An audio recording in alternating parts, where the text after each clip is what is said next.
네, 반갑습니다. 네, 안녕하세요. 네네. 제가 구리는 처음이네요. 네. 아주 사무실이 환영합니다. 굉장히 좀 좁은 것 같아요. 뭐 요게 좀 평상시에 쓰는 공간인데 그래서 지하에 똑같은 면적을 하나 더 얻어놨습니다. 선거 기간 동안만. 기간 동안에만. 네네. 왜냐면 이번에 5선에 도전하시는 거잖아요. 예, 그렇습니다. 진인사 대천명이라는 그런 그 각오로 준비를 하고 있습니다. 구리에 대한 어떤 시민들한테 던지는 약속. 저는 이제 사선하는 동안 가장 크게 내놓을 수 있는 것이 이제 8호선 연장 별내선을 이 그 공약으로 내놓고 초선 때부터 이제 추진을 해왔거든요. 그래서 초선 때는 예타 통과시키고 그다음에 이제 사업 그 확정을 했습니다. 그리고 이제 재선이 돼서는 그러니까 뭐 사이에 그 공백은 있었습니다만 재선돼서는 진행이 안 되던 이 그 사업을 진행시키기 위해서 이제 그 노선도 저 구리시에 유리하게 변경을 시키고 역도 하나 추가를 하고 그렇게 해서 이 재선 마지막에 착공을 했고요. 그 이후에 지금 9년 만에 올해 6월에 이제 개통입니다.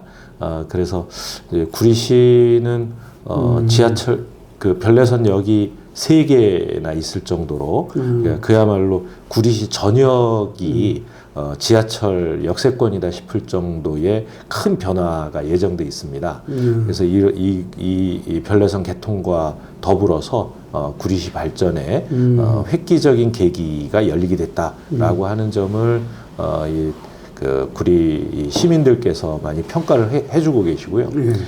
국토부가 최근에는 토평 2지구라고 88만 평 도시개발 계획을 발표를 했습니다. 그래서 이 도시 개발은 구리시에 이제 남아있는 마지막 땅이거든요. 한강변에 남아있는 마지막 땅이라서 이곳을 어떻게 이 구리 시민들의 이익에 맞게 또 구리시가 지금까지 어떤 서울의 배드타운에서 벗어나서 이 자족 기능을 충분히 가진 첨단 그런 이 기업들이 있는 일자리 천국으로 만들어 갈 거냐라고 하는데 이 결정적인 역할을 하게 되는 계획이기 때문에 사업을 제대로 성공시킬 사람은 그래도 역량 있는 이 다선 의원이 아니겠느냐 하는 것을 말씀을 드리고 있습니다. 한동훈 그 국힘 비대위원장은 경기 북도와 서울 메가시티를 같이 하자. 거의 대부분의 구리 시민들이 구리시가 서울이 되면 좋겠다. 그런데 구리시를 서울로 편입시키겠다는 말은 믿을 수 없다. 구리 시민이 아무리 서울 편입을 원하더라도 서울시와 경기도가 동의하고 그다음에 여당과 야당이 합의를 하지 않으면 그 서울 편입이 불가능한 것 아니겠습니까? 서울과 경기가 모두 동의할 수 있고 구리 시민이 바라고 있는 이 편입 방안이냐라고 하는 것에 것을 만들어내야 되는 것입니다. 광역 행정 의 필요성, 그러니까 이를테면 메가시티 이 운영이 필요하다라고 하는 점에서 본다면 서로 협력해서 그 도시계획도 만들고 교통계획도 같이 세우고 이렇게 해야 되지 않겠습니까? 복잡하게 이해관계가 얽혀 있는 그런 문제 때문에 이를테면 도로 하나 뚫기가 어렵고 그다음에 버스 노선 하나 만들기가 어려운 이런 문제를 해결해 나가야 된다. 이렇게 기본적으로 생각을 합니다. 지금 민주당은 어쨌든 이번 선거의 큰 어떤 전략으로 보면은 윤석열 정권 심판론입니다. 자, 한동훈 위원장 지금 여건 어떻게 전망하십니까? 그 한동훈 위원장과 윤석열 대통령 간의 충돌은 뭐 이미 뭐 한두 차례가 아니지 않습니까? 사실상 뭐 그런 충돌을 선거 전략으로 이용해 온 측면도 없지 않아 있다고 보는데 실제로 요번에 드러난 걸 보면 실질적인 이해관계가 다른 겁니다. 한동훈 위원장이 그런 갈등을 빚는다 하더라도 그러니까 그걸 통해서 윤석열 대통령이 지금 하고 있는 어떤 일종의 뭐라 그럴까 이렇게 좀 무도하고 무능한 정부 운영 이런 부분들을 제어할 수 있는가라는 거였는데 전혀 제어를 못 해내고 있습니다. 군사 독재보다도 더 이를테면 뭐랄까요 군사 독재 뺨치는 이 검사 독재를 하고 있기 때문에 정권의 어떤 그 근본적인 한계를 드러내고 있는 것이다.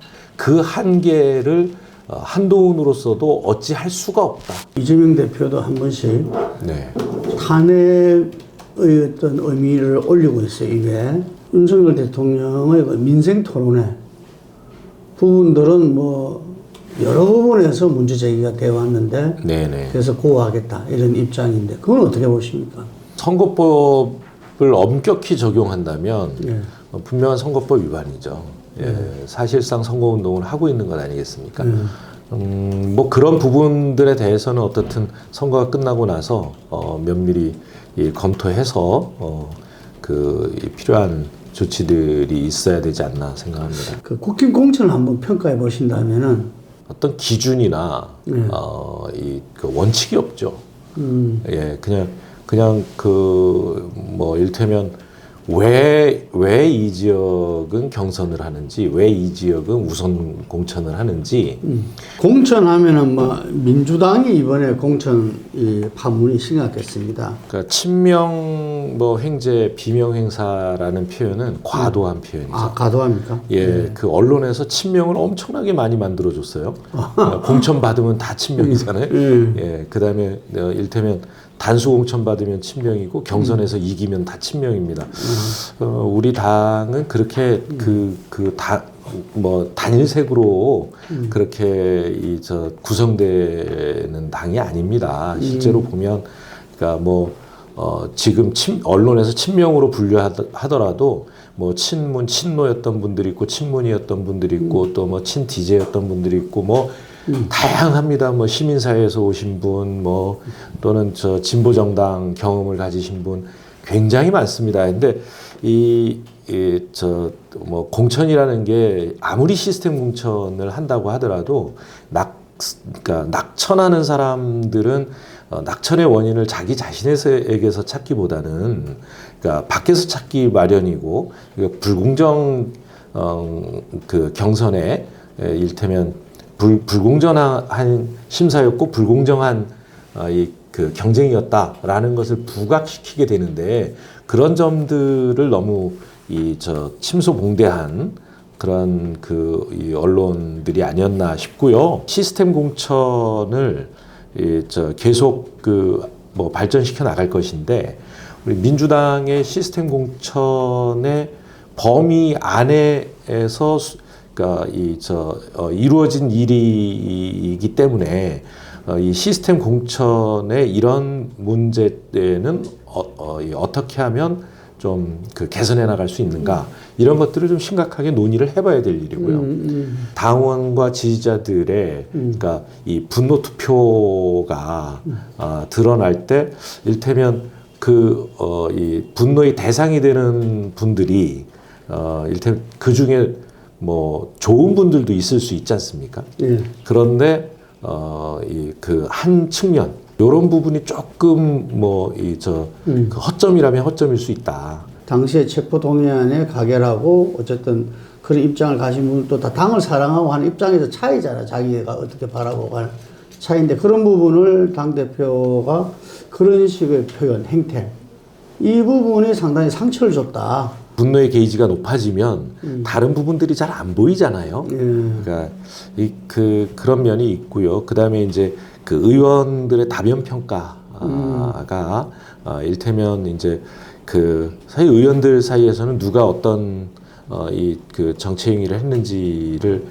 대략 짐작은 다 하지 않습니까? 그리고 서로 말을 내가 어느 이 비밀 투표에서 무슨 표를 던졌다 이런 말을 안 하더라도 이제 앞으로 이런 이 밑으로부터의 공천 제도는 더 발전시켜야 될 텐데 그러니까 그렇게 되려면 이제 당원들도 굉장히 열린 토론을 해야 되는 거죠. 그러니까 단지 어떤 뭐 사실 하나에 대한 평가 이것뿐만 아니라 좀 종합적인 평가를 하고 그 다음에 전략적인 판단을 하는 그런 이제 토론 과정들이 앞으로 시스템 공천을 거듭해 갈수록 그런 훈련이 우리 당원들도 스스로 이렇게 되지 않겠나. 오픈 프라이머리에 대해서는 어떻게 생각하십니까? 저는 오픈 프라이머리도 도입해 볼 만한 제도라고 보는데요. 그게 이제 항상 뭐냐 하면은, 그건 이제 법적으로 도입이 돼야 됩니다. 왜냐하면 이게 이제 역선택 방지를 위해서, 그러니까 이 당의 프라이머리에 참여한 국민은 다른 당의 이 오픈 프라이머리에 참여할 수 없게 그러니까 벽을 명확하게 그어줘야 되기 때문에. 근데 지금은 그게 불가능하거든요. 예. 또 오픈 프라이머리를 하는 당이 있고 안 하는 당이 있으면 그 다른 정당 지지자들이 와서 얼마든지 역선택을 할 수가 있는 거예요. 비례대표 정당 지지율 조국혁신당 29.4%가 나왔습니다. 지역구는 민주당, 비례대표는 조국혁신당. 이 분위기는 맞는 건 아니죠, 민주당 입장에서는. 우리 당 입장에서 그런 현상을 환영할 수는 없고요. 그러니까 우리 당은 우리 당의 계획에 따라서, 그러니까 이 통합 비례정당을 만들었지 않습니까? 예, 우리 당의 당원과 우리 당을 지지하시는 분들께는 이제 통합 비례정당을 지지해 달라라고 이제 그 요청을 드리고 있고요. 좀 조정기를 거치겠죠. 예. 그래서 뭐 이렇게 민주당보다 더 높게 나오지는 않을 것이다, 이렇게 보고 있습니다. 검찰 독재의 반사 뭐 효과랄까? 뭐 이런 면이 없지 않아 있는 것 같습니다. 이번 총선 어떻게 예측하고 계십니까? 뭐 저 자신도 그렇고 이제 우리 당에서도 이번 총선에 대한 이제 이렇게 목표선이랄까요? 151석 과반을 확보하는 것이다. 이렇게 이제 비례 포함해서 그런 거죠? 비례 포함입니다. 예. 설정을 하고 있는데요. 잘하면 거기까지는 갈 수 있겠다라는 정도 말씀드릴 수 있습니다. 전국적으로 놓고 보면 정당 지지도에서 우리 당이 그러니까 압도를 하고 있는 상황은 아니고, 그 다음에 이제 그러니까 정권 심판론도 아주 압도적으로 높게 나오고 있는 것은 아닙니다. 그래서 그런 면들을 고려하면 정말 마지막까지 최선을 다해야 과반 정당이 될 수 있는 것 아닌가, 이렇게 보는 것입니다. 예. 네, 국민 여러분 반갑습니다. 또 구리 시민 여러분 안녕하십니까? 저는 이번에 구리시 국회의원 선거구에 출마하게 된 윤호중 후보입니다. 제2의 도약기를 맡고 있는 우리 구리시가 시민 여러분의 의견을 종합해서 일자리 넘치고 또 이 환경이 잘 어우러지고 교통이 사통팔달 이루어진 그런 도시가 될 수 있도록 그 공약을 잘 정리를 하고 정책을 내놓고 있습니다. 지난 이 사선의 기간 동안 별내선을 제안했고 또 그것을 완성시켰습니다. 별내선 성공의 힘으로 또 그리고 그동안 쌓아온 이 경륜과 또 이 역량을 모두 투여해서 구리 시민 여러분의 행복을 위해 최선을 다하겠다는 말씀을 드립니다. 구리시를 위한 또 대한민국을 위한 선택 해주시기 바랍니다. 감사합니다.